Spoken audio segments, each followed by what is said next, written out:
Ngayon, switch on. Wala indicator, oh. Umiilaw, mahina.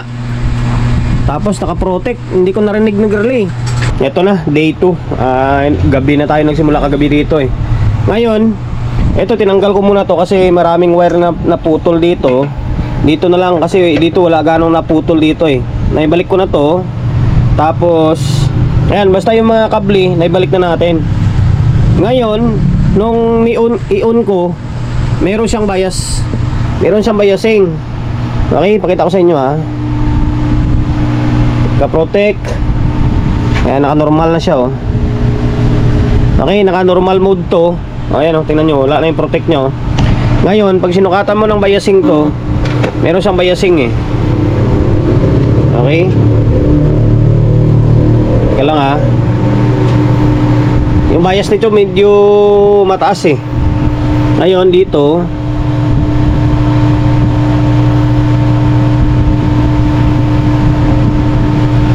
nawala na yung bias niya.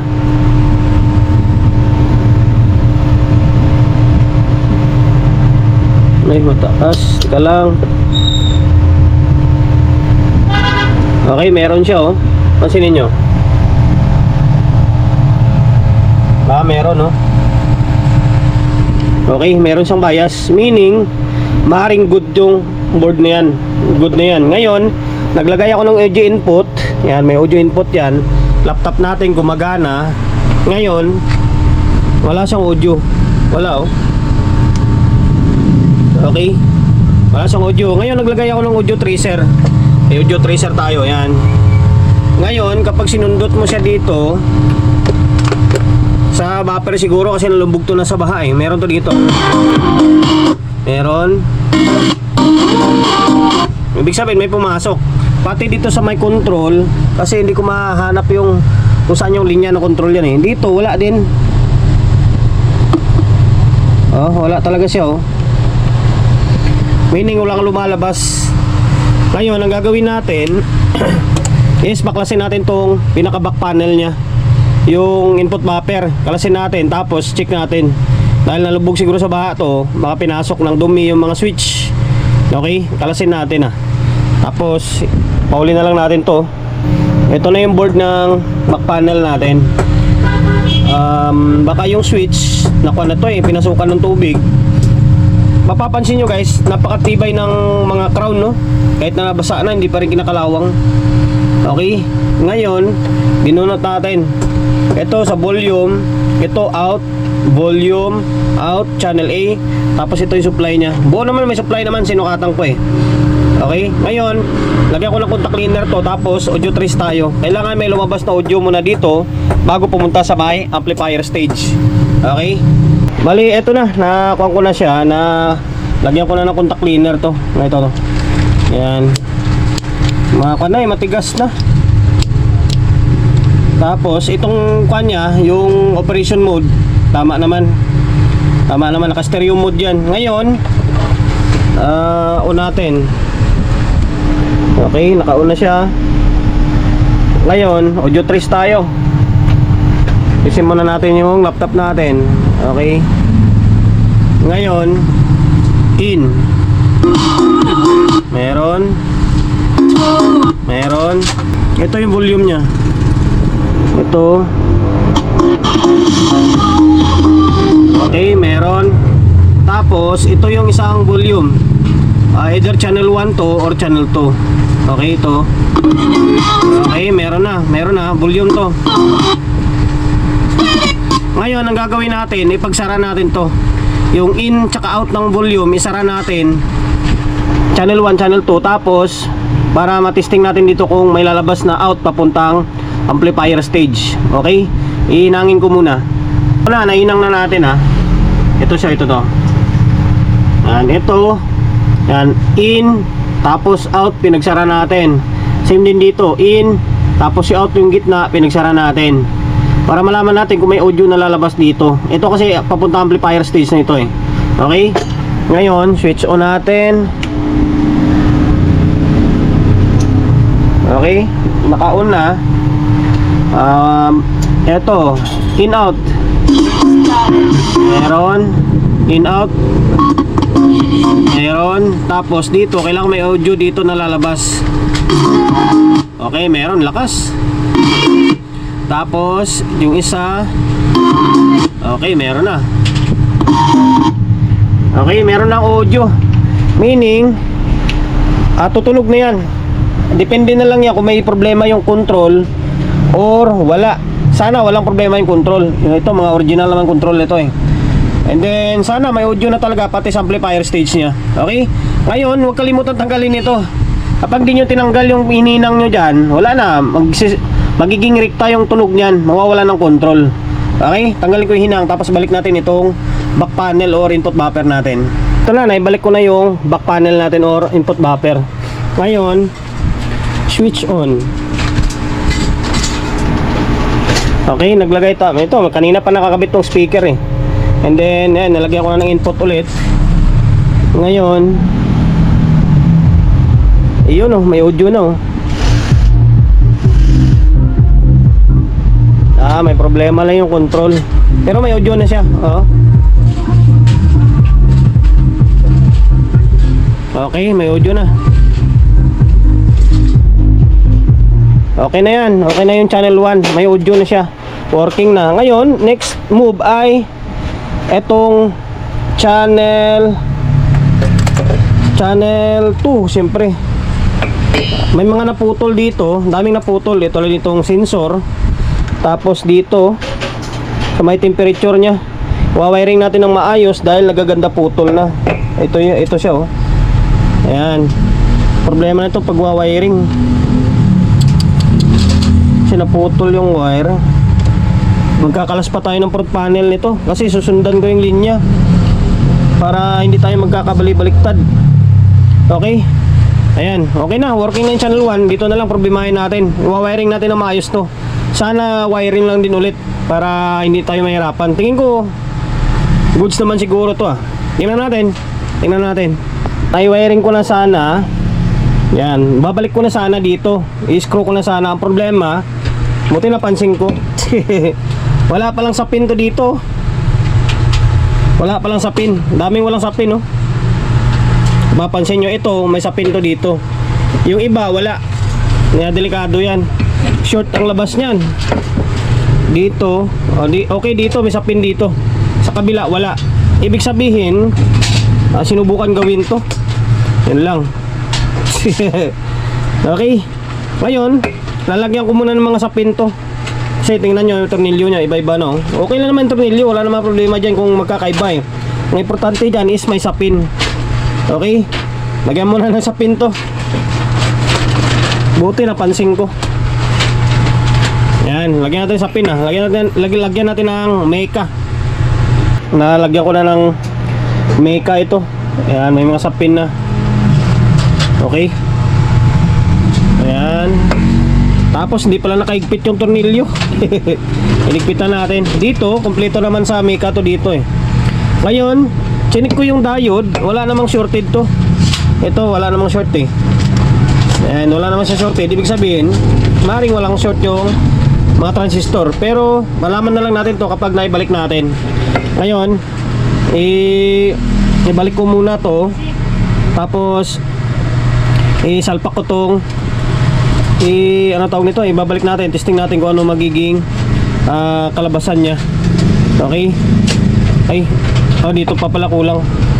Ito pa, ito to. Pwede naman to kahit nakahang to. Pwede naman nating ano tawag nito, testing na wala hindi nakakabit to. Pero tatanong niya kung aabot pa. Kung aabot pa siya. Okay. Pwede pa naman siguro ah. Sige, balik ko muna tong board. Tapos testing natin. Tingnan natin kung ano magiging kalabasan nito. Okay, sana walang problema. Para kahit paano hindi na tayo mahirapan. Okay. And then yung fan pala, may problema pa yung fan eh. Ang tigas. Oh. Halos hindi na siya umiikot oh. Baka nabara siguro ng mga dumi yan. Dito sa kabila, okay, working to, umiikot. Yung kabila, Wala, negative oh, tigas. Kaya kailangan pa natin baklasin to. Problema to, ang hirap magbaklas nito.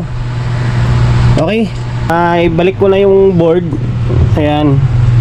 Medyo hassle lang dito yung pagkabit ng kable. Ang daming kable. Ngayon, switch on.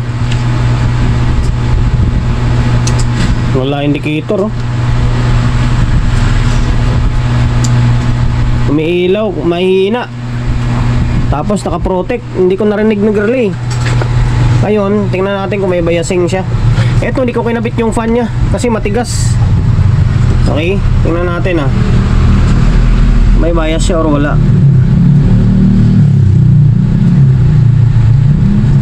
Okay, mukhang wala.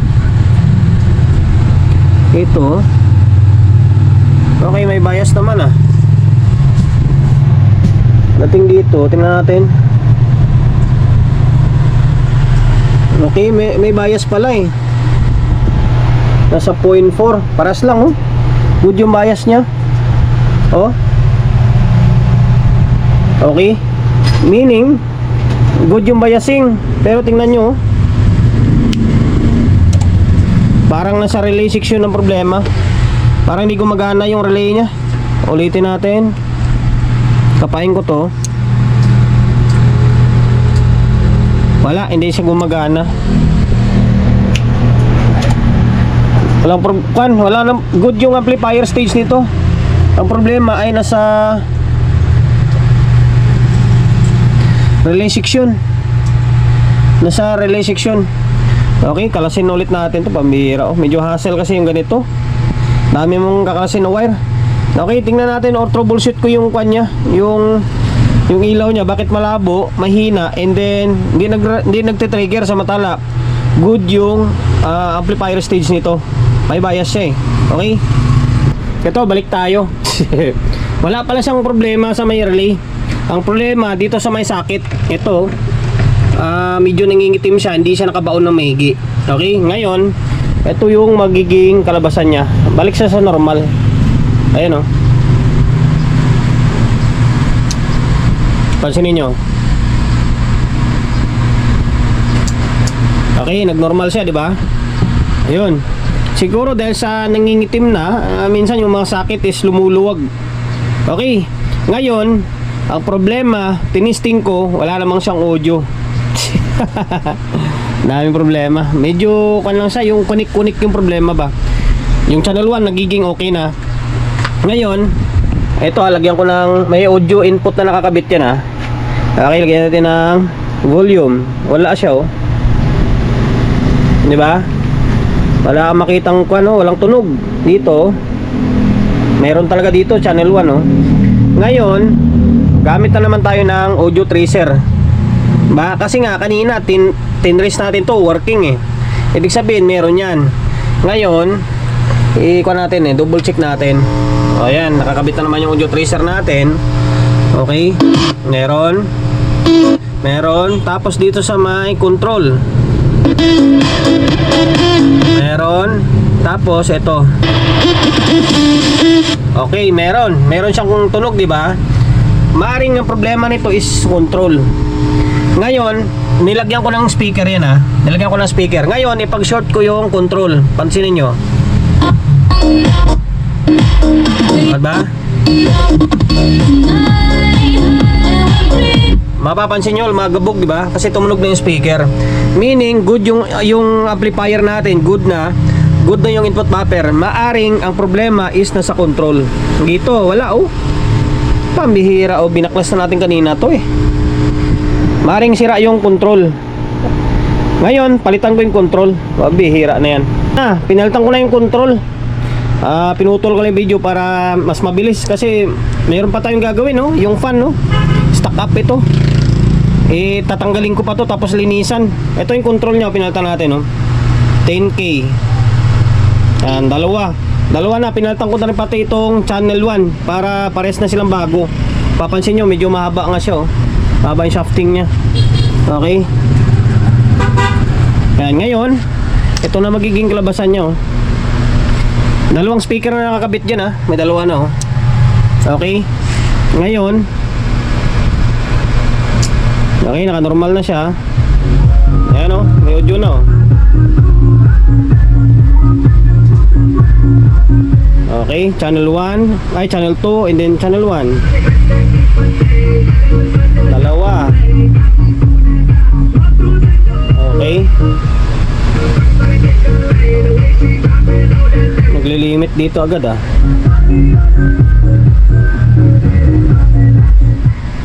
Dito ba tarang naglilimit? Okay, palitin nga natin yung speaker. Parang naglilimit sa kabila ah.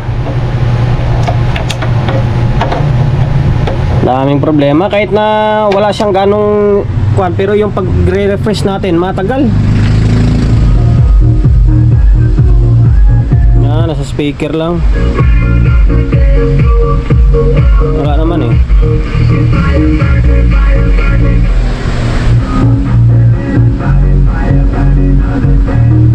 Wala naman. Okay, mamaya na. Ikuan muna natin tong fan, ayusin natin. Yung isa gumagana siya, working. Ito mukhang nabara. Tinanggal and then nilinisan ko na ito. Yan, medyo lumambot na siya oh. Compare sa kanina, grabe, matigas. Ngayon, naka 220 na tayo ah. Ayan, 220. Wala na yung bulb natin. Ngayon, switch on. Ayan, gumagana na siya oh. Okay. Na-stuck lang yan. Kumbaga, siyempre yung bearing, kasi bearing type yan eh. Pinasok siya ng, yung shafting niya nakapasok sa may bearing, pinasok ng tubig. Ngayon, na-stuck siya, kaya matigas. Nalagyan natin ng kwan, WD-40 lang. Okay? Channel 1. Yun o.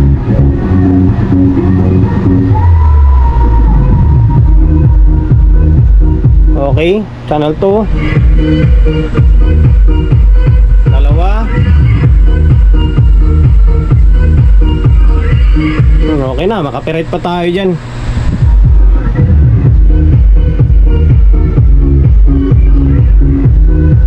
Ganito lang pero matrabaho siya sa totoo lang guys. Kasi kuan siya yung alam mong siyempre kalas-kalas na yung kuan yung wiring. Step by step mo siya ng pag-iproseso, di ba? I-kuan mo siya, ano tawag niyan? I-wiring. Tapos alamin mo kung saan yung walang audio, channel 1, channel 2, tapos back panel, tapos ito sa may harap. Yan, kasi nga nalublob siya sa tubig eh. Okay, yun lang naman. Wiring natin na maayos. Dito ang pinakadelikado. Kung pinlagin natin agad na walang sapin, yari. Siguradong maaring, ay although nakabulb naman ako, pero kung wala kang bulb yan, tapos ka dyan, sigurado lagapak agad yung fuse dyan. Okay, sana nakapagbigay idea ulit tayo sa mga kapwa natin technician kung paano gumawa or mag step by step sa pag troubleshoot ng ganito klaseng unit Crown na CA16 power amplifier.